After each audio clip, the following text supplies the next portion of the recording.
to Lunchtime Yin. Hopefully the internet will hold out for us so that we can have a little yin experience this afternoon. So we're going to start with a butterfly pose. Now I'm going to do a seated forward bend version of that. So I'm going to do two things. I'm going to put a blanket underneath my hips, and then I'm also going to put a blanket underneath my knees, but you could use some throw pillows or something like that to make it a little bit more inviting. You can also, if you'd rather, lay down, and then put your legs in the butterfly shape that way. So you can do a reclining version of it if that would be better. Okay, so either as a forward bend or as a delicious laying down on the floor pose, whichever one of those sounds better. I made it one sound better than the other probably just now, but they're both great. Okay, so if you use a blanket under your hips, you want it just under the edge of the sit bones, and that just kind of helps tilt the pelvis forward. And I use the other blanket just to create a little bit of structure and support, so you can fold forward. Now, I'm going to use some yoga props like some pillows and things just to create a little place for me to rest my arms and my forehead. But you can easily do this just by folding over without all of the extra props. Oh, but if you've got them, they're nice. Little extra places to land. You can build a little stack of pillows, or even if you had a chair nearby, you could like pull a chair in so you could lean into the edge of the chair and give yourself a little bit of a landing pad or support. Now, for anybody that's new to Yin who's watching this online later, the Yin poses are long, kind of slow held poses. We want to go to a place where you're feeling something. So for me, there's a little sensation in my back, there's a little sensation in the inner thighs, but neither of those two sensations is particularly intense. I'm feeling it, and especially as I breathe, inhale makes the intensity a little bit higher, and the exhale makes the intensity a little bit lighter. And I'm gonna just kind of pause there and hold it for the time. Now, if the body gets softer and the sensation goes away, then you can try going in a little deeper into the pose. So I might take one pillow out and fold forward a little bit more, or I might loosen up the support that's under my legs. If the intensity never changes, then you just stay with that level of intensity. If we get too far in, then the body tends to fight. We get tension and stress instead of relaxation and length. And that's what we're going for, is to feel better when we're done.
Stay with this guy for just shy of a minute longer.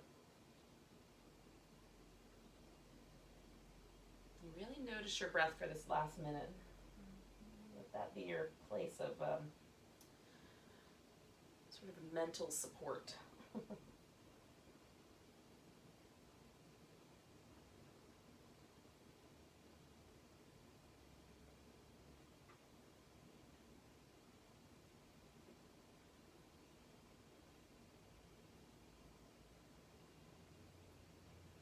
gonna take one more really big breath. Now, because I'm folding forward, I'm gonna hold that air in and come up. But if you're on your back, then when your exhale finds you, you can release your pose.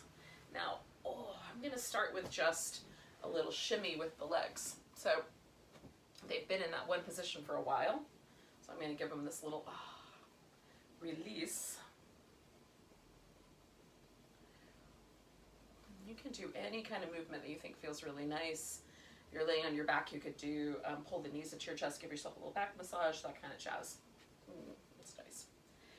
All right, so we're gonna start. The next pose that we're gonna do is called the deer, and I'm gonna set you up with it. So the leg that you put up front is gonna mostly stay in that position for the next 3 poses.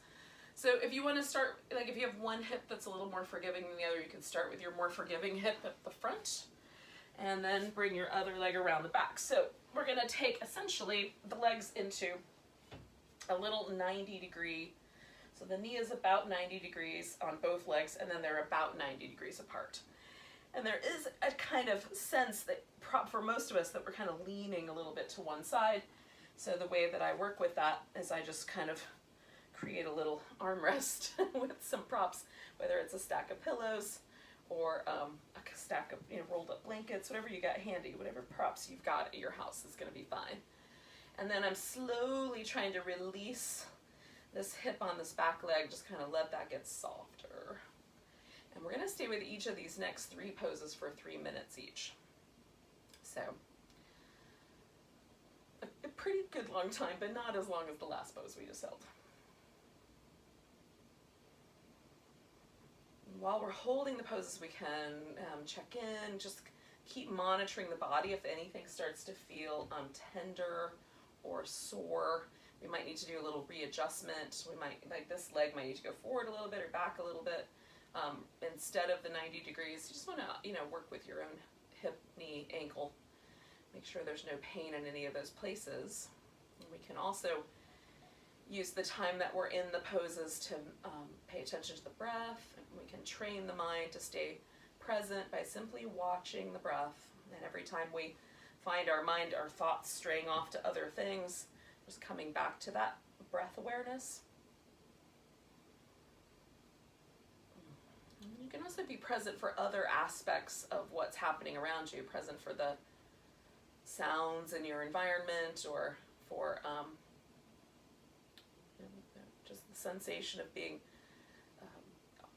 like if you had a window open and there's a little breeze across your skin, or the smell that might, be coming from your kitchen, or whatever it is. You can be present for all of the experiences that you're having. And that is also a way of meditating, is to simply stay in the present, whatever that may be. So we've got 1 minute left here.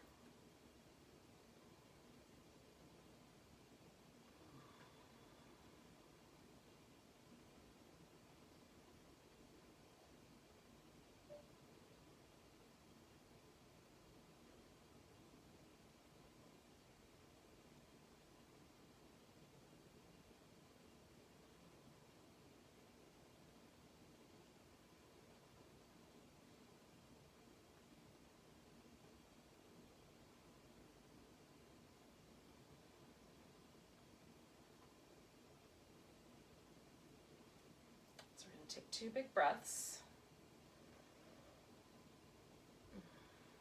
Now we're going to take about the next minute or so, it might not take quite that long, to transition into our next pose, which is a swan. So to do that, all I would really need to do is lean a little bit towards this front knee and straighten this back leg all the way around. Now for me, because of my space situation, I'm going to actually turn about 90 degrees so that I can stretch that leg all the way out. This foot can come in much closer to your hip, or you can leave it out a little bit. For me, it's more comfortable out, but for you, it might be more comfortable in. And I also prefer to do this pose as more of a back bend. So I'm going to prop myself up on the blocks, but you can come all the way down and let yourself relax a little bit more. It's almost more of a forward bending shape, and definitely focuses your attention on your hips. Let's see, I'm looking for the higher one. if you get down lower. For me, the higher up kind of splits the difference between the hips and a little bit of a back bend. So we'll stay with this guy for 3 minutes. And if this gets too spicy, you can flip this whole pose upside down and lay on your back and bring this leg up towards your chest and stretch this leg out. So when you flip it, you get similar situations. It's just that your relationship to the floor is different. So you can adjust the front leg to be more friendly, and so it's not causing trouble. So if you've got a lot of knee pain or something like that, it would be a really good idea to change the pose. Just flip it up, and you will find that you can adjust your leg to a different angle to accommodate your knee, and that's nice. We still get the work in the hip. And then once you sort of settled on your pose, just taking nice deep breaths, and being present for where you are.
Inside of our last minute here.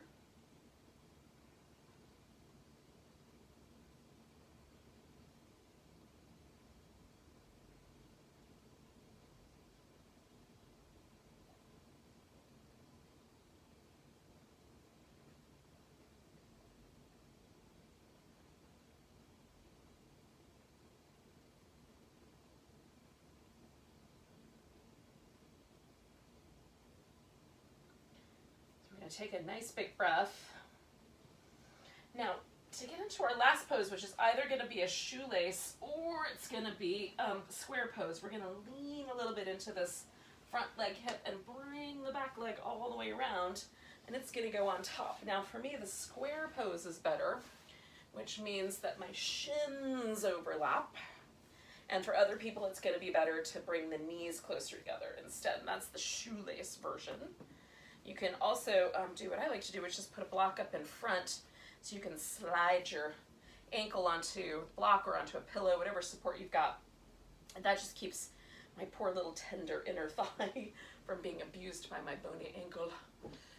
So whichever version of that is going to be right. But if you look down, your thighs are kind of coming in toward each other. So either they're making a square or they're making a triangle with your knees at the point of the top point of the triangle.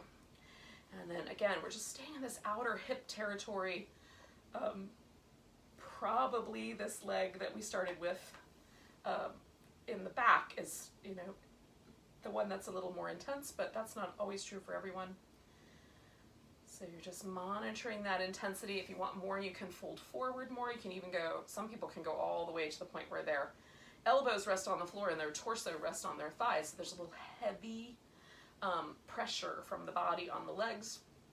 I don't need to go that far, but you'll feel it out for your own hips.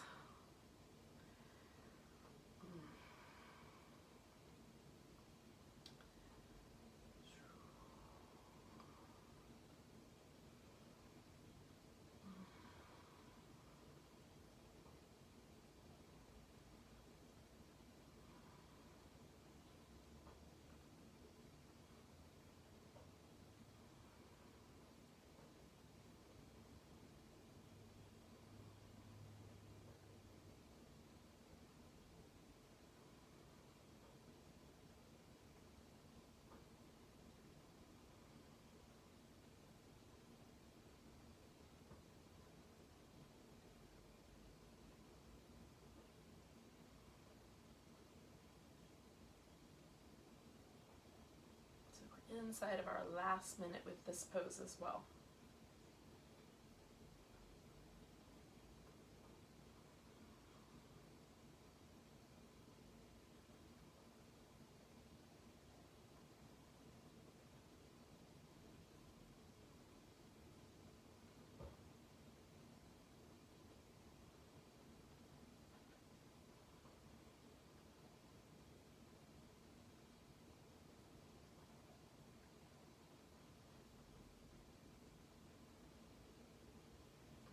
So we're going to take 2 more big breaths.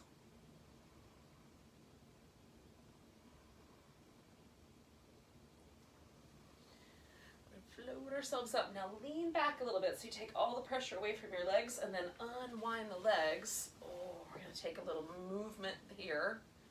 Oh. Oh, that feels good.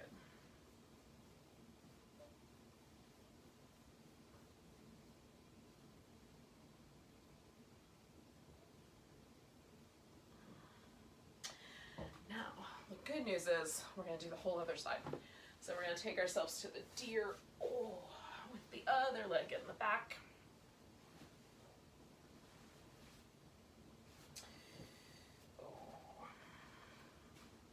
And again, you can kind of stack up some props to give yourself a little elbow rest here so that we can find a reasonable version of the deer.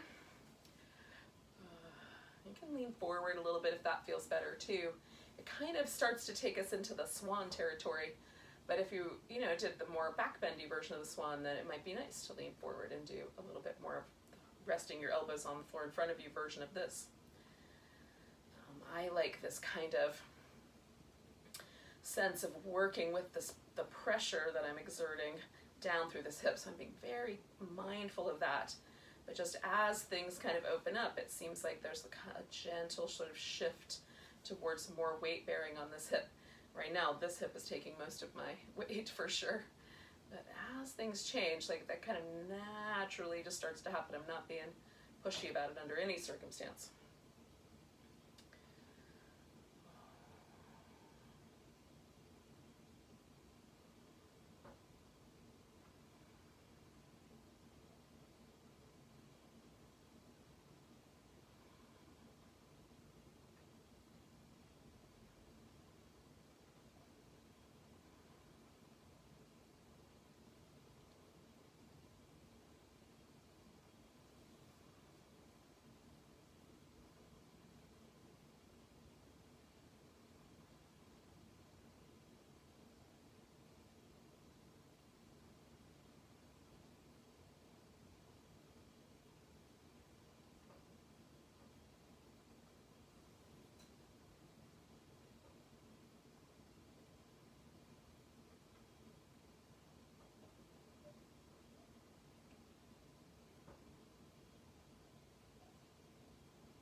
We're going to take a couple of breaths here, about 3 breaths left here.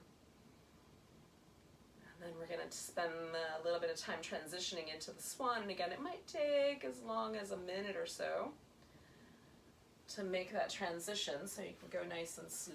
I'm going to lean, give that leg a little movement. And then I'm going to add the support. Create an appropriate amount of swan poseness. This hip for me is a little bit more sensitive, so I'm definitely, I might add a prop to my world here. Let's see how it goes. But you can definitely make accommodations to your slightly tighter body parts as we go along.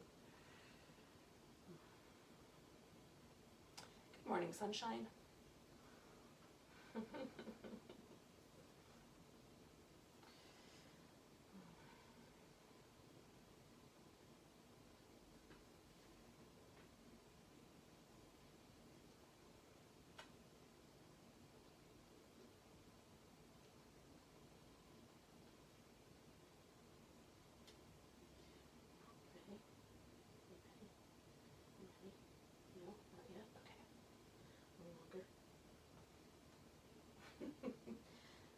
It's your version. This is, I guess, her version of yin, is to hang out with me. Wow. Like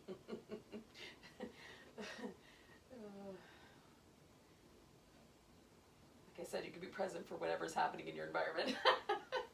It's a little bit distracting for your pose, but it is still technically part of being present. So we're going to stay with this pose for about another minute.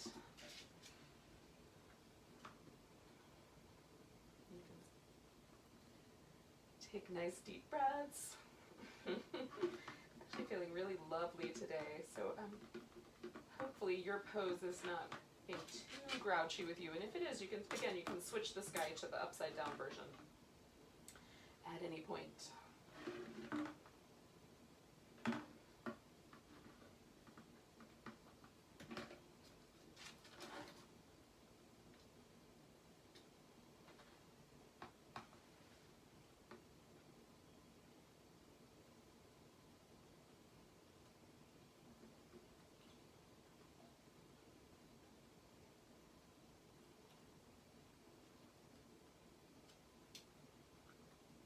So we're going to take about 3 more breaths or so.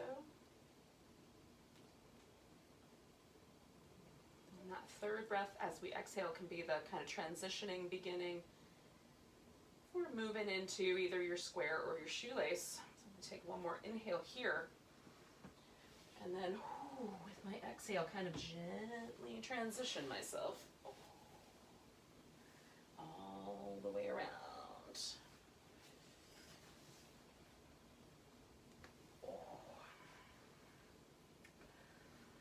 Stay here for a few minutes. So this is really our last pose probably together. We'll do a little kind of rinse out and some momentary awareness at the very end. But if you have, this is a lunch break class, so I'm trying to keep them really short so you can squeak them in on a day when you need a little break in the middle of your working from home kind of world.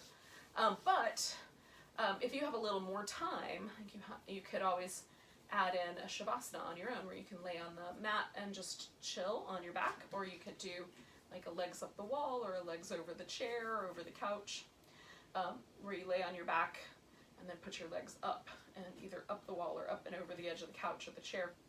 And that's a really lovely mild inversion, and it can help lower the stress hormone levels in the blood and can give you a sense of like peacefulness.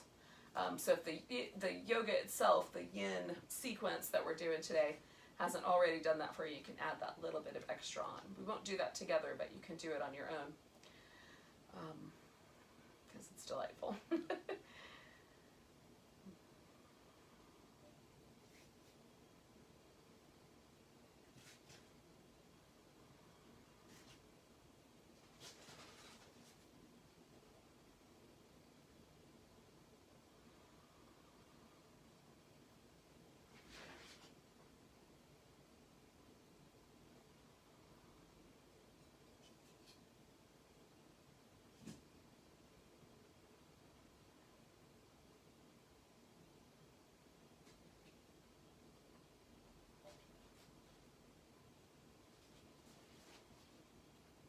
For me, it's just a matter of like feeling out the little edges of things.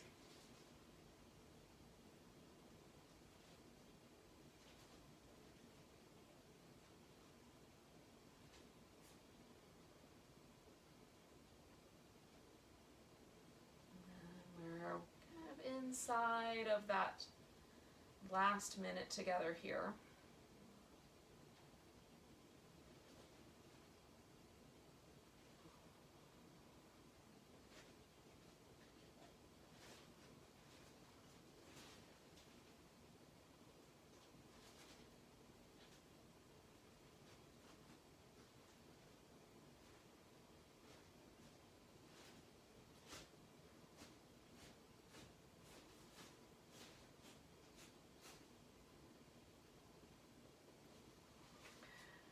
Taking 2 more big breaths.